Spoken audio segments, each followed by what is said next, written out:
As we get going, the biggest piece today is that you guys take something away that you can implement in the next 24 hours. Okay, something that you guys can look at that you want to change or be really good about going into positionals. And this is a message that I really wanted to start with because I think it's something that at least I say quite a bit to my team, and outlining really what it looks like to be you as an individual within us as a team or a program can be really important for you guys to figure out what that is. Okay, so let's go ahead and get started, Wiki.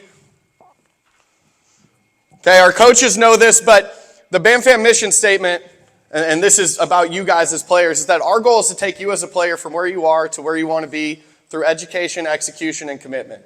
Okay, this is the education side of that. Once we get into positional training, winter training, okay, that's the execution. But the greatest ability that you can have is availability, which means that we need you at training. Okay, you cannot get better if you are not at training. Okay, so the way that we do that is right here through our mission, the education, the execution, and the commitment. Our coaches have done a lot of training to prepare for this offseason, and we're really excited to get going. So the biggest piece now is, what does it look like to be you? When we look at this Venn diagram here, okay, the only pieces of this that we're going to talk about is where you see the logo right in the middle. There's a lot of ways to be you. There's a lot of things that the program does. There are some things that your team does. But our job is to become aligned in the middle, so that way the way you play represents your team well and represents the program well. So let's break down the individual side. From the player side, there are four main pieces that we really want you to focus on. Those are attitude, approach, intensity, and toughness. And when we look at each of those, you are in full control of all four of those things. Notice it doesn't say hit bombs, don't bunt, strike everyone out. Okay, we like those things too. That's great. Okay, but what you control is your attitude, your approach, your intensity, and your toughness. So when we talk attitude, the number one thing we want to see is an attitude of gratitude. Okay, we don't want to see you walk into positionals being sad about being there. That's not a great start. Okay, show up ready to go, show up engaged, show up joyful. Okay, so we want to see gratefulness. We want to see you get gritty. When things are tough, don't fold. Figure out a way through, right? Push through that. We want to see you have a growth mindset, being positive, being hungry for growth and success, being joyful, driven, and energized. Okay, from an approach side, that means that we have to be relentless. That just because something goes wrong doesn't mean that we just pack it up and decide that we're going to quit. Okay, we need to continue to be relentless, and we want to fail forward. Some of you guys have heard me say this, but if you are at a track meet and the gun goes off to start the meet, and somebody takes off and falls flat on their face, and the other person is too afraid to fail and they don't take off at all, the one who fell flat on their face is winning. Right? So what I want to see from you guys this offseason is that we celebrate failure. Okay, failure is a great thing because it teaches us lessons that we hopefully don't repeat in the future, and we get closer to what success looks like. So when you fail, we need to cut the embarrassment. We need to learn from it. We need to celebrate that. We need to continue to fail forward and get better. And the last piece of that, some of you guys might have seen shirts that have this motto on them on the team stores, but PBNS means proud but not satisfied. Okay, I can tell you with my individual team, I'm extremely proud of what they've accomplished. I'm really excited about where we're going, but I'm not at all satisfied with what we've done because there's more to do, right? So the goal is not that you reach this pinnacle of success and you feel great about it. It's that you never reach that pinnacle because there's always something else that you can do, right? The destination is the journey, essentially. The idea that every day we can get better and we can work towards that, okay? And we get there through intensity. The idea that intensity is an independent variable, meaning it is something that we are in sole control of. Just because people around you aren't paying attention, just because other people don't care, that does not give you an excuse to fall into that trap. You control your attitude, your approach, the intensity that you bring. You control that hard work pays off mentality, that every time you go there, you're going to have the approach to get better and work your butt off. Okay, you control winning this individual moment. Okay, the most important moment of your life is this one right now. And the reason that we say that is because this moment right now is the only moment that you have any control of, right? We don't control what happened 5 minutes ago. We don't control what's going to happen in 5 minutes. So what that means is we have to win the moment in training, in games, and everything that we're doing. Just stay present and be where your feet are. And the last piece is toughness. Okay, so 2 power phrases to increase your toughness. Number 1, can't hurt me. There's nothing you can do. Okay, if you're a big reader, David Goggins is awesome. He's got a book with that title. Okay, the second one is push through it.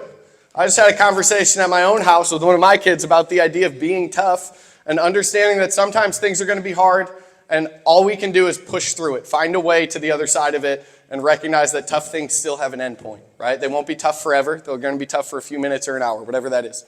Okay, moving to the team side of things, in order for you to be that player, our goal as a team and with our coaches is that we have a culture of fearlessness. The idea of I can, I will, faith over fear, me versus me mentality, and gritty over pretty. Sometimes it doesn't have to look great for us to be successful. Okay? So as a team, fearlessness is a huge piece of any culture that we try to build. It's that idea that failure doesn't change who we are. It doesn't have to define us. Okay? But fearlessness only happens with accountability, and that encompasses two things. That's extreme ownership, meaning if you make a mistake, don't blame the person to your left or right. If you make a mistake, don't make an excuse. If you make a mistake, take extreme ownership. Hey, that one's on me. Won't happen again. Learn from it. Right? Second piece of that is extreme discipline.